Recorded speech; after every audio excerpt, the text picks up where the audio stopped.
Today we're going to be talking about the word adaptation. Whether you're studying genetics, evolution, or ecology, the concept of adaptations is important.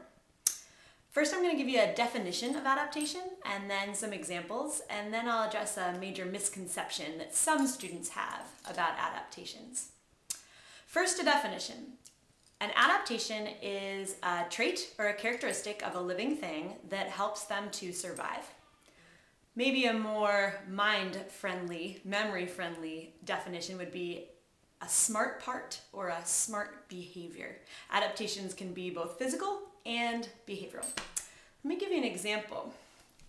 I've got a box turtle. This is Touche. Touche has a lot of adaptations that help him survive. First, we'll point out his sharp, long claws, helpful for digging and probably for grasping at a mate. Another really obvious adaptation that turtles have is their hard shell. Their body is quite soft inside there, and the hard shell provides excellent protection. Finally, a behavioral adaptation that turtles have. Let's see if I can get Touche to feel threatened. He's a pretty comfortable, domesticated turtle.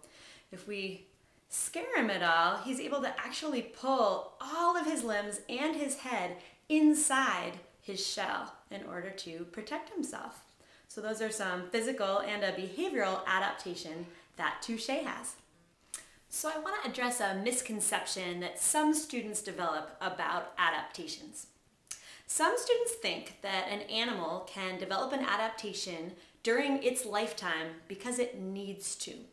So for example, let's pretend that Touche here had a big change to his food source. Instead of being on the ground, his food was always up higher. He might really want to grow a longer neck to be able to reach that food source. Can he do that during his lifetime? No, absolutely not. His life might depend on doing it, but he can't just change a physical trait about himself just by wanting to or even needing to. If animals and plants were able to do that, then we would never have extinction in a species. So instead of thinking about an adaptation as something that can happen in a lifetime, it's best to think about it as something that happens over time to a species. Some scientists like to say species adapt, but individuals do not. So a quick review. Adaptations are traits in living organisms that help them to survive. Adaptations can be either physical, like Touche's sharp claws, or behavioral, like Touche's behavior where he goes back into his shell when he feels threatened, or not. And adaptations occur in species over time, not during an individual's lifetime. Good luck with your studies.